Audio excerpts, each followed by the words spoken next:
কৃষ্ণ নামে কি পারে, নামে কত শক্তি ধরে একবার পূর্ণতা।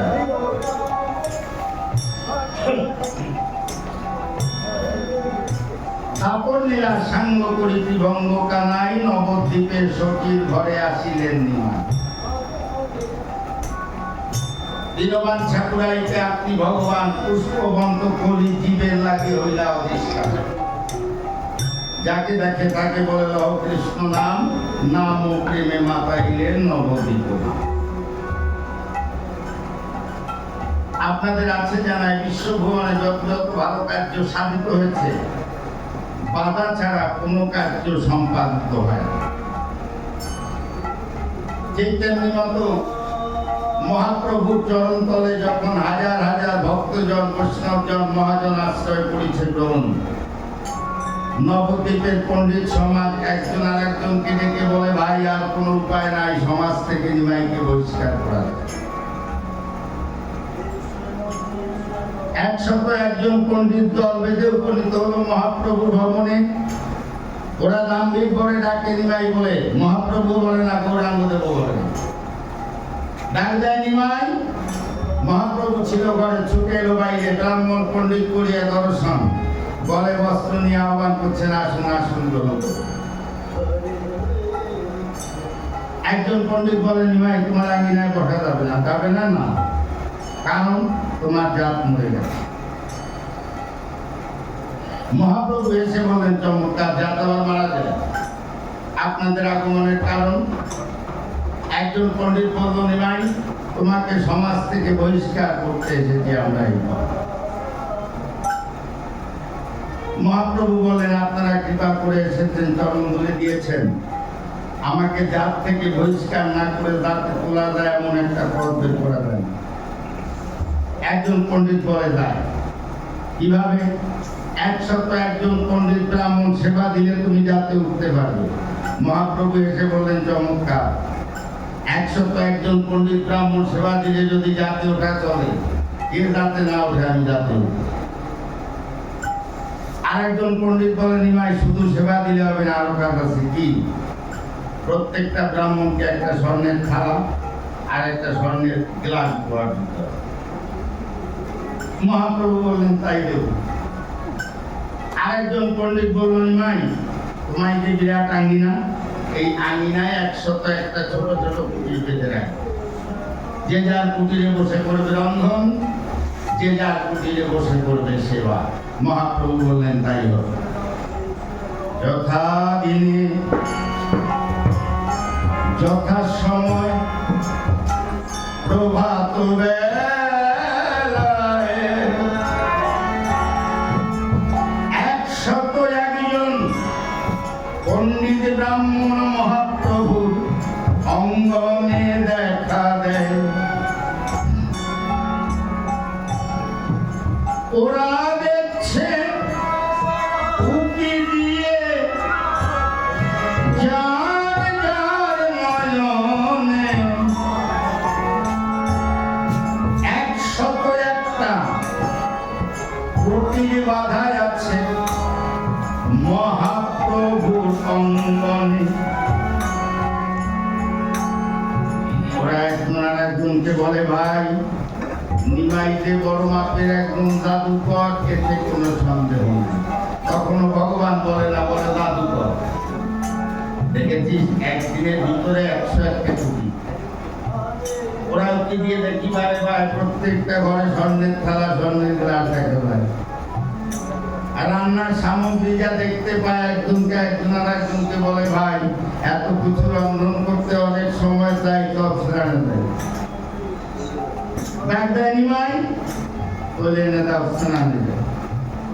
মহাপ্রভু বলেন, আপনারা যার যার ঘরে গিয়ে দেখুন, তৈল একেবারে প্রস্তুত আছে। যে যার তৈল লইয়া মাঠে যাত্রা করলো মহাপ্রভু সরোবরের দিকে। কাছে যেতে না যেতে লীলাময় লীলা কিন্তু শুরু হয়ে গেছে। ওরা যখন সরোবরে যায়, দেখে সরোবরে জল নাই, শুকিয়ে গেছে। ছুটে গেল গঙ্গায়, দুপুরবেলা ভাগির টান, শুকিয়ে গেছে গঙ্গা খান। মাঝখান থেকে একটু জল তুলছে, একজন আর একজনকে বলছে, ভাই ওইখানে গেলে আর ফিরে যেতে পারবো না, থালা গ্লাসের কাছে। অনিমাই কত পরশু তো বসানো পরে জল দেখিবারে ভাই আজার জল নাই, জল গেল কোথায়? মহাপ্রভু এসে বললেন আমিও তো তাই ভাবছি, ছিল জল গেল কোথায়? অনিমাই তেল মেখে তো ব্রাহ্মণের সেবার নির্দেশ নাই, বলো না জল কোথায় পাই? মহাপ্রভু বললেন আপনারা যদি আমার অভয় প্রদান করেন আমি একটা জলের সন্ধান দিতে পারি। জল আছে, হ্যাঁ কোথায়? একজন পণ্ডিত বলল কোথায়?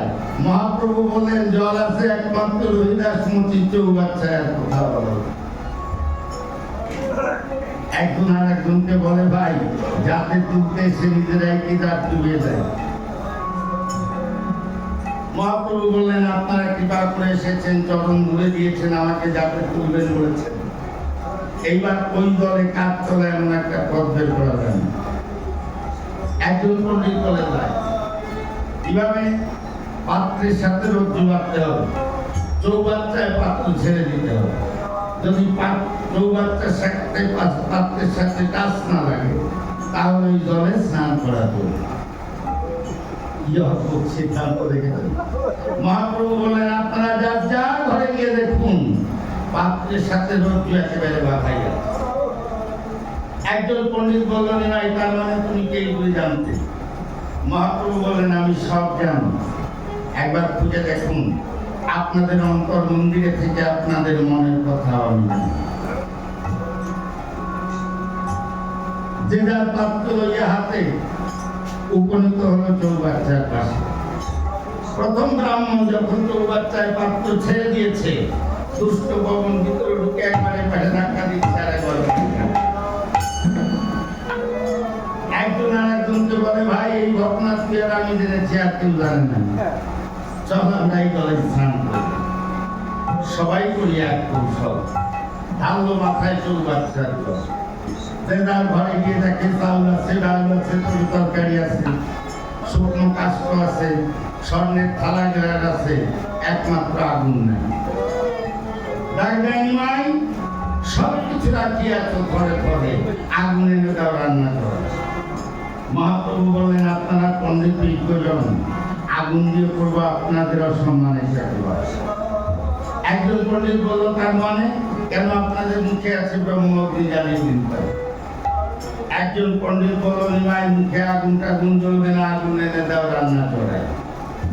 মহাপ্রভু বললেন মাঝে কথা বলবেন না, মুখে আগুন জ্বলে। জ্বলে, হ্যাঁ জ্বলে। একজন পণ্ডিত বলে যদি কারো মুখে আগুন জ্বলে সে রান্না করে দিলে আমরা সেবা করবো দলে দলে, তুমি দেখাও কার মুখে আগুন। ভগবান ডাক দিলেন কোথায় আছো হরিদাস, এইবার তুমি এসো আমার পাশ। তুমি যে কৃষ্ণ নামের দ্বার দেখাও সবার তলে। হরিদাস একটা শুকনো কাষ্ঠ হাতে নিয়ে মুখে গৌর হরি হরি বলে যখনই ফুৎকার দিল, দেখতে দেখতে ব্রহ্মগ্নি জ্বলিয়া উঠিল।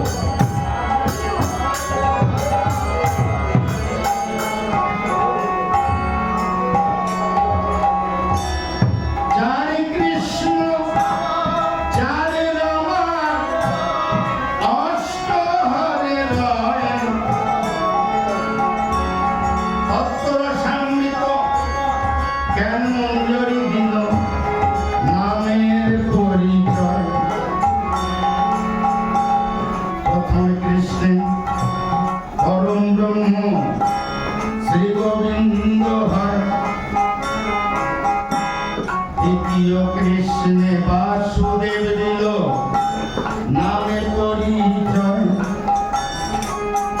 তৃতীয় কৃষ্ণে জগন্নাথ যিনি নামে বিরাজিত, চতুর্থ কৃষ্ণে বলভদ্র যেজন নামেতে আশ্রিত,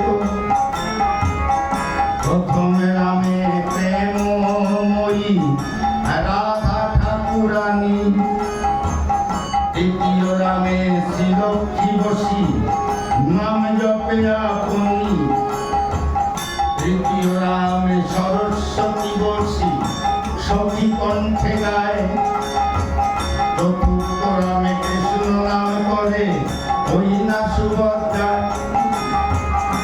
প্রথম হরে চন্দ্র বলি যিনি নামে বিরাজিতা, দ্বিতীয়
শক্তি থাকতে সাধন ভজন করতে হয়।